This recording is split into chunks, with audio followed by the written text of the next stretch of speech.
ये क्या है यार ऐसा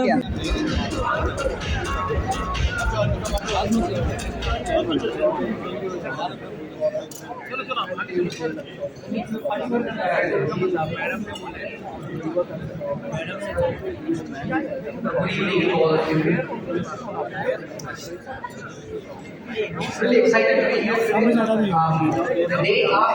The day after Wow, guys. Thank you. It can be a lonely journey. And I think that's when I realized that speaking up is how I wanted to take that journey forward. It was my learning, probably my calling, where I felt like even if by speaking up, if I was able to impact just one life, the purpose would be served. Where in 2022, I never imagined that today, if you asked me in 2014, would I be sitting here having this conversation with you about the incredible work the foundation has done? No. At that point, it was really about just doing one interview on a national television or one interview just to be able to reach out to as many people as possible and share my experience. And then when I did that, it didn't feel to me like the journey ended there. It felt like just the beginning. It felt like there was so much more to say and so much more to do. And that culminated into the foundation and all of the work that we do today. Wow.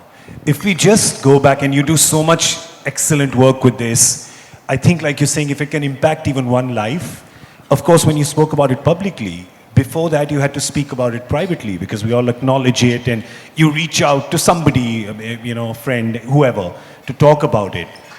And I think that's the first step that people find very difficult to make. So if you can just talk to people about that, did you face any resistance? Did you face acceptance? What happens in that first step? So I give all the credit to my mother for recognizing the signs and symptoms. Because it just happened out of the blue. I was on a career high, everything was going well, so there was no reason or no apparent reason why I should have felt the way I was feeling. But I would break down, for no reason. I would feel there were days when I just didn't want to wake up. I would just sleep because sleep for me was an escape. I was suicidal at times. And so having to deal with all of that, and when my parents live in Bangalore, and every time they sort of visited me, even now when they visit me, I always put on a brave front, like everything is okay, and you always want to show your parents that you're fine, and so I was doing one of those things of like, I'm fine, until, they were leaving one day, they were going back to Bangalore, and I broke down, and my mother asked me the usual hygiene questions like, is it a boyfriend? Is it someone at work? Has something happened? And I just didn't have answers. It was none of these things. And it just came from a really empty, hollow place. And she knew instantly. And I think that for me was God sent. And I really hope, and I think that's one of the reasons why I set up the foundation, for us to be able to create that awareness, to be sensitive to the people around us, to look around us. If someone's feeling low, don't just pat them on the back and say, hey, you know what, it's going to be okay, or, hey, you'll be fine. Or just listen to this music or play some upbeat music and think that everything's going to be okay.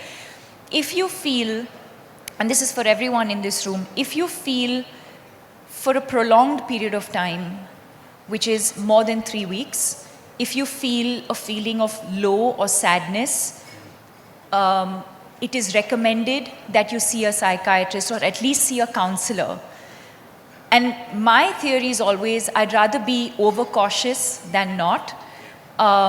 It's the same way when you have, a stomach bug, or, you go and see a general practitioner. You can also go and see a general practitioner. That's one of the things that we do. We're capacity building for our country, because we do not have enough mental health professionals to serve the 1.3, 1.4 billion people. So one of the things that we do is capacity building by educating general practitioners.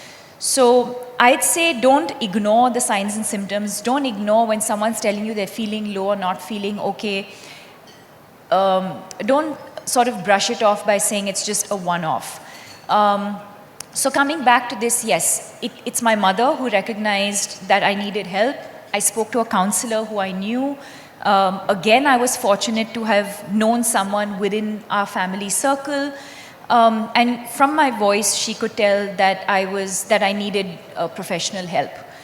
And then the journey went on. I was put on to a psychiatrist, medication. That sort of went back and forth for many months. I was resistant to that because there was so much stigma attached, A, to mental illness, B, to, you always have these sort of ideas that you don't want to take medication to do with the mind and with the brain, and you're going to lose control. And so that went on for a couple of months until I finally started taking medication and I started feeling better and so on. So yes, it was the immediate people around me knew, but at that point I wasn't ready to tell very many people. It's after I recovered, after many, many months, when I was sitting back and just thinking about this experience that I'd been through, that I felt like I wanted to share my journey with the world.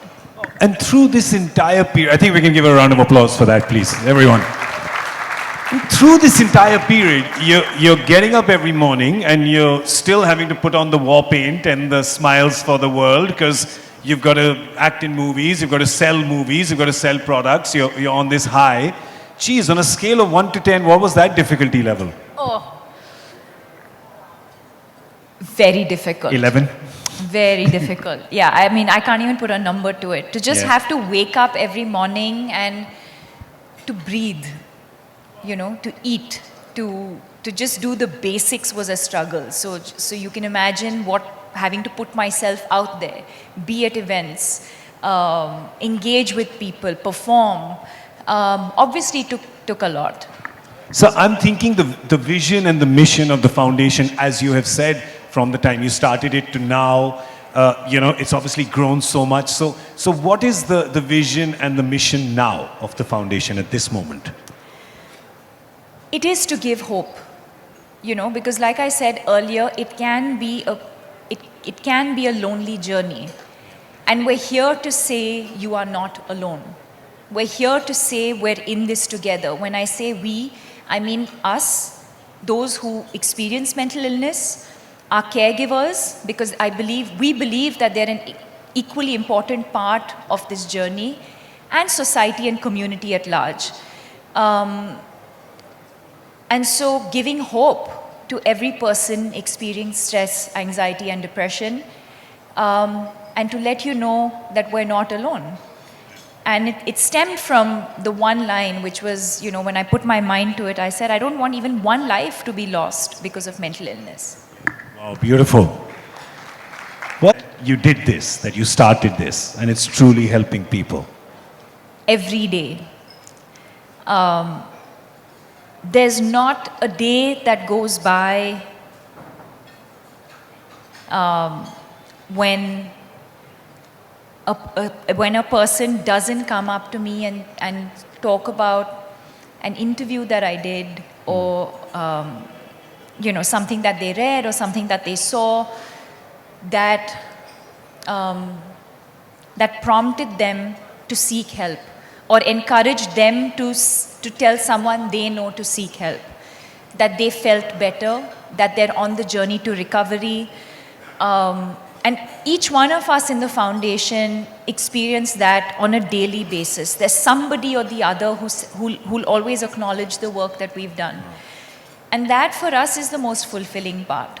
We can have numbers on a slide and talk about how many lives we want to impact in the next 5 or 10 years.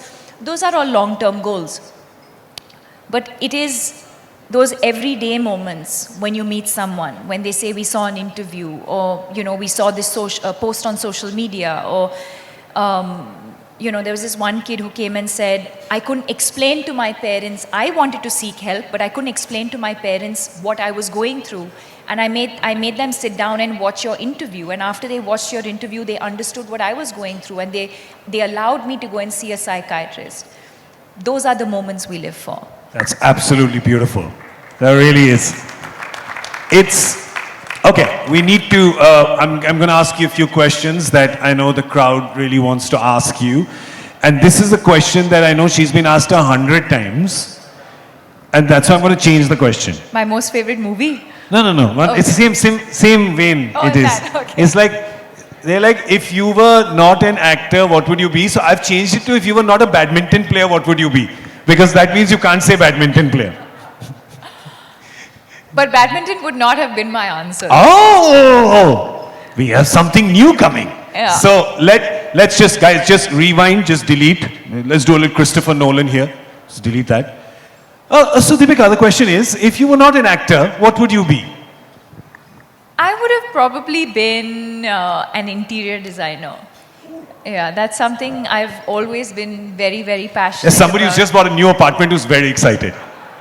It's like, you get blue curtain. I'm happy to render free services. That's how passionate I am about interior design. I've always been, even as a kid.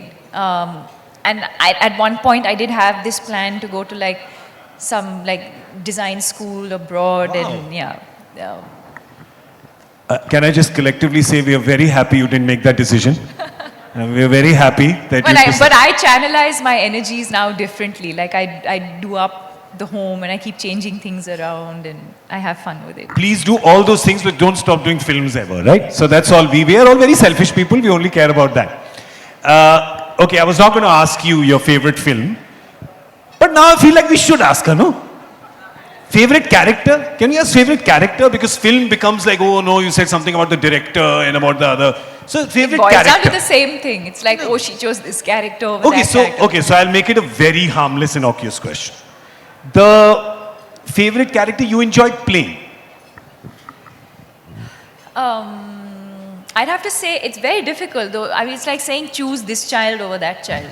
But if I really had to choose, and you guys are putting me in the spot, but I'd say Piku. Yeah. It was very special. There was something very, very special about the energy on that movie. And I feel like my sister and I are at that age now where we feel like we're Piku. Yeah. So just, I don't know, something about Piku is very, very special. And that's one of the movies that sort of keep coming up in conversation when I talk to people. They're like, we really like that movie, or like someone's been through that experience or going through that experience, or, you know, lost a parent. And so there's a lot of that, I feel like. Maybe it's just the stage of life that I'm at now. Yeah. Yeah, that seems to be my most favorite. But just on that film, 1 second, how daunting was it? Because these are two experienced, like, powerhouses, right? And first I must say, you held your own against them. You were absolutely fantastic in that film. Whoever agrees, please give a round of applause, because you were fantastic. Like, Koi shak? koi nahi. Koi bhi nahi. How was it though? Did it get easier through the days, or? No, I mean, like you said, I was just aware of the fact that I was going to be opposite these two incredible people. But I think what makes for great collaboration is when you're not competing with the, you know, Yeah. with your co-stars. You're really genuinely invested in telling a good story. And I think that's what we were there to do. I don't think Irfan was trying to be one up on Mr. Bachchan, or he was trying to be one up on anyone. You know, it's Yeah. just, it was a beautiful collaborative process, and I think we were all just invested in giving our best to the film. Yeah. Yeah, and I was aware before I got into this that I was going to be with two of these most incredible actors. But that's that. I mean, when the camera's rolling, I'm not thinking of Mr. Bachchan. I'm thinking of the character that I'm opposite. Yeah. I have to say that there were 3 master musicians at play, and it was a beautiful symphony that came out. So that was fantastic. Let's talk about jewelry, because that's core competence for a lot of people in this room. So do you remember, okay, it's a 2-part question. First is, when you were a child, do you remember the piece of jewelry that you really wanted and you said, oh, when I make money or when I grow up, this is the first piece of jewelry I'll get? For me, it's always been more sentimental and emotional than sort of looking at a hoarding or, putting my finger on something and saying, this is what I want.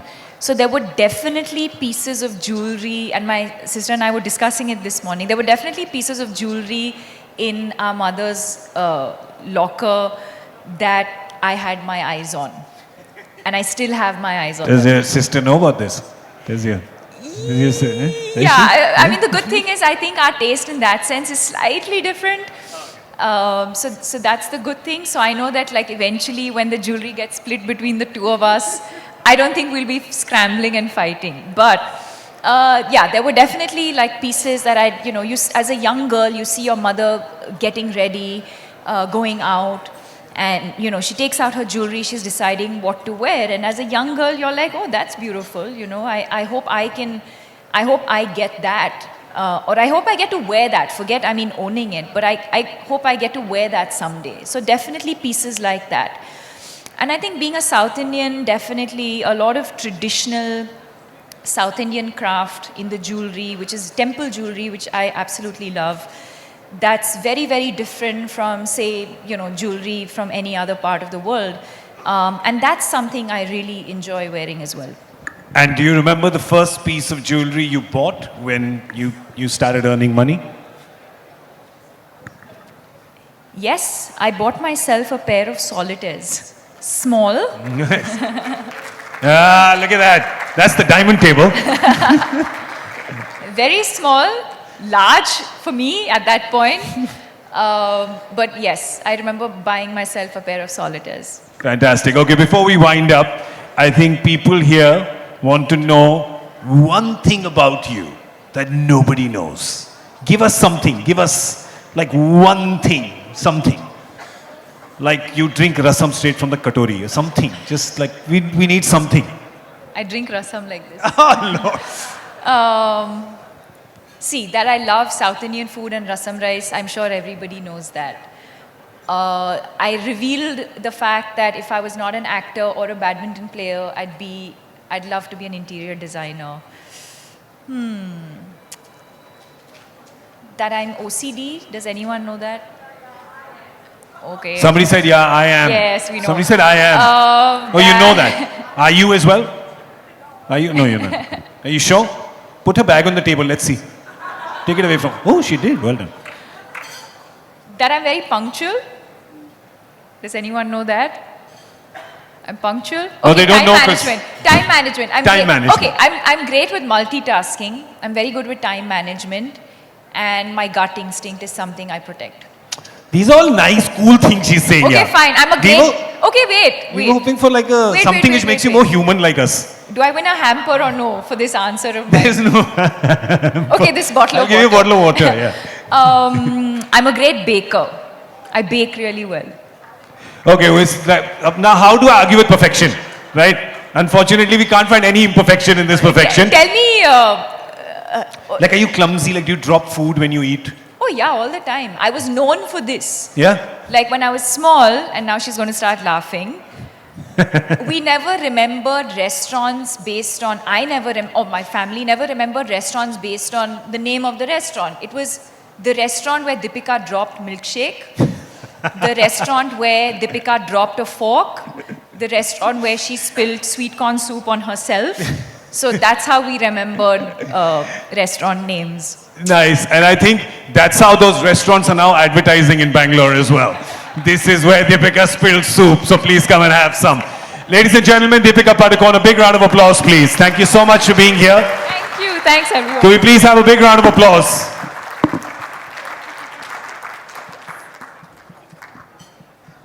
Come on, you can be a little more generous in the applause, everybody. Didn't even make it till here.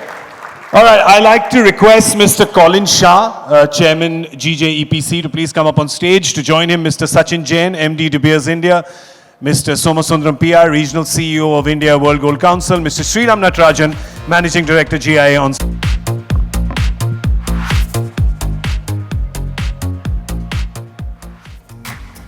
Ladies and gentlemen, this is also all of you. Thank you so much for your time, your donations. Thank you so much for your generosity towards the foundation.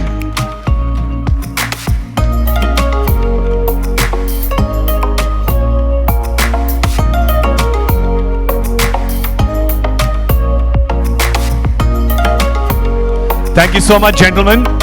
Could I request Mr. Colin to please stay?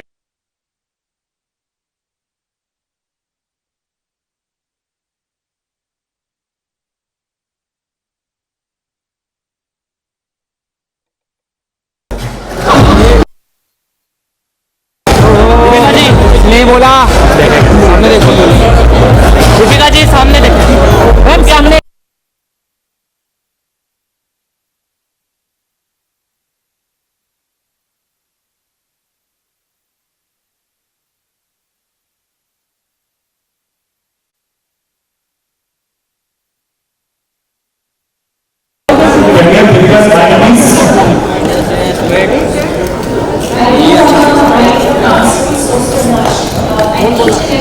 Vinod क्यों बोल रहा है दादा हल्का खाली हल्का पीछे हल्का सा बस बस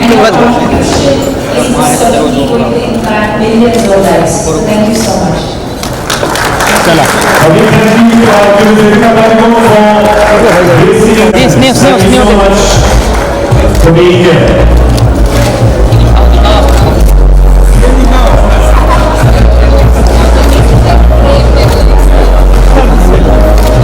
थोड़ा यहाँ पर भी दिखा दो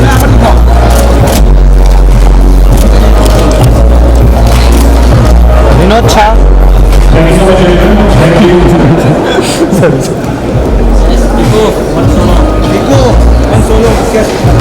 चल भाई सामने दीपिका जी यहाँ पर क्या बात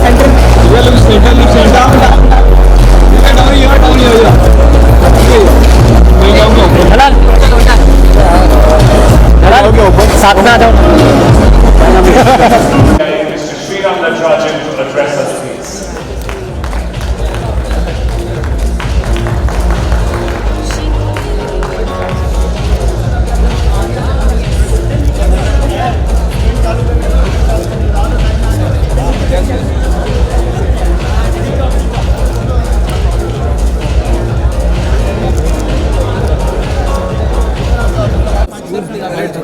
मैडम ने बोला है मैडम ने बोला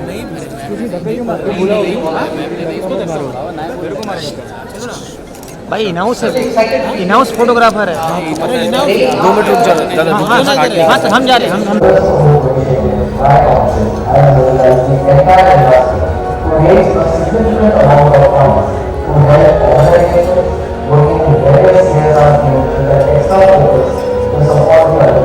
Last year, Indian industry contributed 21 crores to the PLS care fund to support the country's efforts to acquire ventilators, ICU beds, patient monitors, and other equipment for an isolation ward for COVID-19 and contribute generously to all policy initiatives for the betterment of society and the state.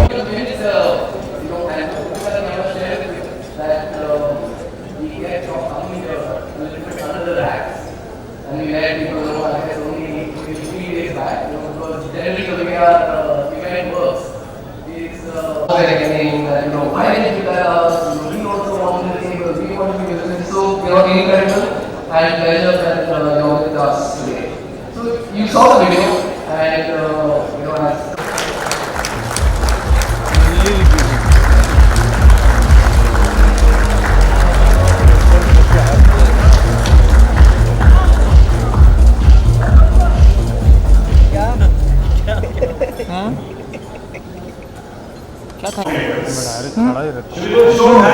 हो जा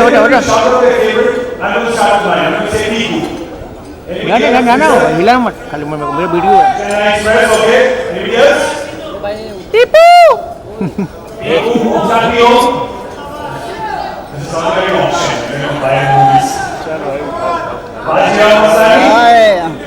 love you मस्त